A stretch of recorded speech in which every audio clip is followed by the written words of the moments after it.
Belinda. Yep. Nice to meet you. Let's talk about The Help.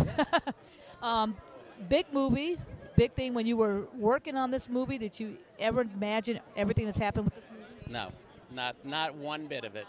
To be honest, when we started, I thought, I hope we just are able to make the movie and find someone to pay for it and cast it. You know, because I thought it had a lot to say, the movie, that would be powerful, but I didn't know, you know, I hope people would come see it. Never, no idea that the numbers of people that ended up coming to see it and enjoying it, and then for it to be, in the award season was fantastic and just a treat for us because it's never happened. We've made movies for 20, 25 years, and we've never been here. I've never even gone to the Academy Awards, so it's pretty thrilling. Wow. That's my next question. Now, what was the process like from producing to casting to all of that? How long did all that take? From the time DreamWorks agreed to do the movie, I mean, we were shooting about 5 months later. So it was one of the fastest, and I think part of that is because people wanted to be part of the movie. Viola wanted to be in the movie. She had wanted to produce the movie. She had, but it had already, the rights were already gone. So everybody was sort of just engaged quickly. Tate Taylor, the director, who grew up with Catherine Stockett, the writer of the book, wrote a beautiful script, and he had grown up in Mississippi. So when he sat and spoke to Octavia and to Viola and to Emma and to Bryce, everybody, he was very engaging, and very quickly, DreamWorks had a lot of confidence, too, in the story. Not to worry about stars. You don't need, just tell the story in a truthful way, and then that's what we tried to do. So it was very quick because of that. For some reason, I don't really know why. It just did. So it took us 4 or 5 months. We were shooting, and then about a year later we were done, and then it was on screen. Viola and Octavia is getting so many recognition, and how's that feel? Just all the award recognition those two are getting for this movie. It's fantastic. I mean, it's.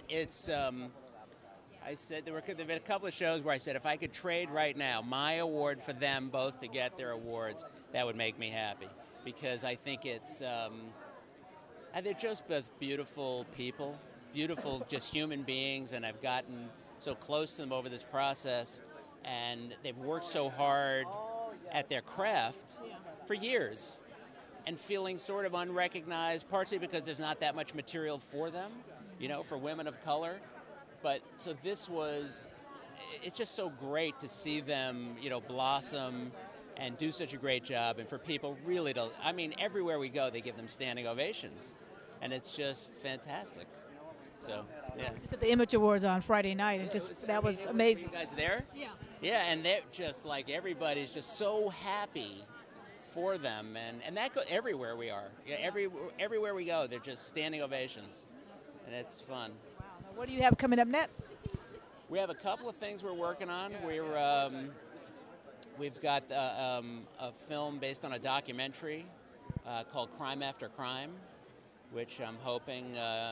It's maybe Viola, we haven't talked to her about it yet, but now she'll hear about it.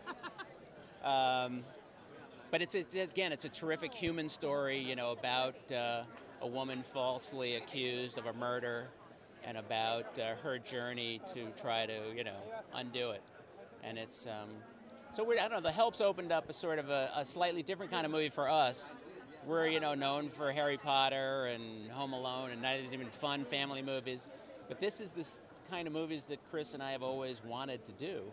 So we have a Robert Kennedy movie called The Last Campaign, about the 82 days of his campaign.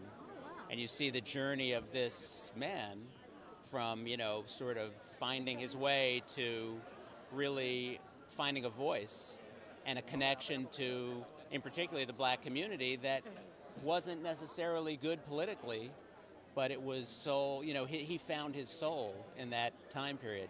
Sadly, he didn't get to be president, but it's anyway. So that's hopefully one of our next movies. Wow, Sounds very interesting. And lastly, switching things over a bit, when you have spare time or when you're on the set or anything, what kind of music do you like to listen to? We listen to everything. I mean, we really, I was roommates with Chris Columbus in college. So it started with two things that he loved. One was Springsteen, and the other was soul music. So we listened to a lot of Springsteen and a lot of soul music. And that's kind of continued, you know, I'm kind of stuck in, you know, the 60s, 70s, and that's pretty much what I listen to. Congratulations on everything, and good luck on Sunday. Thank you. Have a great time. Nice talking to you. Thank you. Thank you.